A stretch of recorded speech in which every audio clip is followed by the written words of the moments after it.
Hello mga kabayan, welcome back sa Pinoy Talks. Ito yung isa sa ating Kiwa Masterclass para sa mga OFWs, lalo na yung mga baguhan or yung mga papunta rito sa Saudi Arabia. So, sa mga nagtatrabaho naman, kung nagtatrabaho ka sa Saudi Arabia, malamang narinig mo na ang salitang Kiwa. Pero alam mo ba kung ano talaga ito at bakit napakahalaga nito sa bawat OFW na katulad natin? So kabayan, sa video na ito ipapakita ko sa inyo ang official Kiwa website at ipapaliwanag natin kung ano ang Kiwa, para saan ito ginagamit at bakit dapat marunong kang gumamit ng Kiwa. So tara, simulan na natin.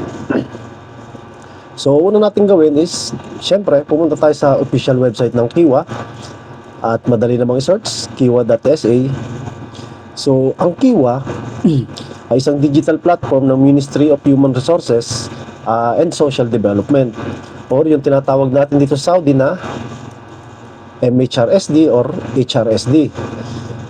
Layunin nitong gawin na mas madali at mas transparent at ang iba't ibang employment at labor-related services para sa private sector. So sa madaling salita, dito mo makikita ang iba't ibang employment information at services na available para sa employer at empleyado. So ito ngayon, sino ba ang pwedeng gumamit ng Kiwa? Hindi lang ito para sa mga kumpanya. Bilang empleyado o OFW, maaari mo rin gamitin ang iyong Kiwa account upang makita ang ilang employment information na available sa'yo. So, depende sa iyong employment status, eligibility, maaaring iba-iba mga features na makikita sa iyong Kiwa account. So, ano naman itong ang mga pwede mong makita sa Kiwa? Ang pwede mong makita sa Kiwa, unang-una tandaan is depende sa iyong account. Maaari mong makita ang iyong employment contract, employment information, job offers, at kung meron kang bagong kung meron ka ng bagong offer, ang employment status, notice period, contract details, at iba pang employment services na available sa iyo. Isa sa mga madalas na itinatanong ng mga kabayan ay kung pareho ba ang Kiwa at ang AbShare. Ang sagot po ay hindi. Ang AbShare ay isang government platform na ginagamit para sa government services tulad ng IKAMA, exit visa, at iba pang residency services. Samantalang ang Kiwa ay nakatuon sa employment at labor-related services para sa mga sa private sector.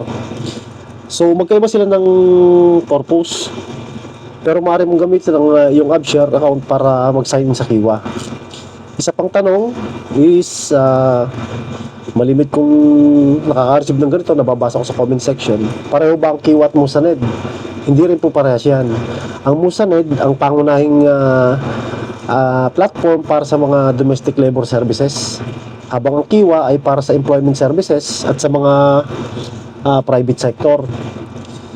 Kaya mahalagang malaman kung aling platform ang naangkop sa iyong trabaho. Bakit mahalagang matutong gumamit ng Kiwa, kabayan? Maraming OFWs ang umaasa lang sa impormasyon na ibinibigay ng ating employer.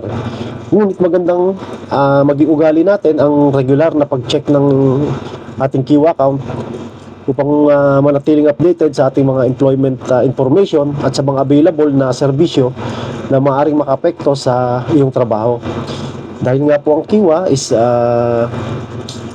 na-open po yan ng ating HR, ng ating employer. So may tendency na mag-iba-iba ang impormasyon na nakalagay dito. Kaya mahalaga po na nababasa natin, especially yung ating contract. So sa mga susunod nating episodes is tuturuan ko naman kayo kung paano ang step by step, kung paano mag-login sa Kiwa, lalo na sa mga baguhan or yung mga papunta pa lang dito. Napaka-importante po ng Kiwa dito sa Saudi Arabia. Paano basahin ang dashboard, paano i-check ang inyong contract, ang notice period, job offers, at marami pang ibang mga actual na pwede mong gawin sa Kiwa website. Kung ayaw mong ma-miss ang mga tutorials na ito, i-follow ang Pinoy Talks i-like at i-share na rin ang video para sa mas marami pa nating kababayan na OFW upang matutong gumamit ng Kiwa ng tama. Lalo-lalo na po yung mga baguhan or yung mga kaibigan natin, kamag-anak na pupunta dito sa Saudi Arabia. So maraming salamat sa panonood at kita-kita tayo sa susunod na episode ng Kiwa Masterclass para sa OFWs. So lagi pong sinasabi, disclaimer, ang video na ito ay para sa educational at informational purposes only. Ang mga feature at serbisyo ng Kiwa ay maaaring magbago anumang oras. Kaya para sa mga pinakabagong impormasyon, palaging i-verify gamit ang official na Kiwa website at iba pang official na Saudi government sources. At visit nyo po ang pinoytalks.com para magamit nyo yung mga tools na available natin na sadyang ginawa ko po para sa OFW. Yung ating notice period calculator para hindi na kayo malito kung kailan kayo magsasubmit ng notice. Ang ating letter or request builder, request maker, and ang end of service benefits, ang currency converter, at marami pa pong iba na mga bago kong dinidevelop sa soon, malapit nang matapos. Kaya visit nyo po pinoytalks.com, marami po kayong magagamit doon ng mga tools na kakailanganin nyo someday dito sa Saudi Arabia.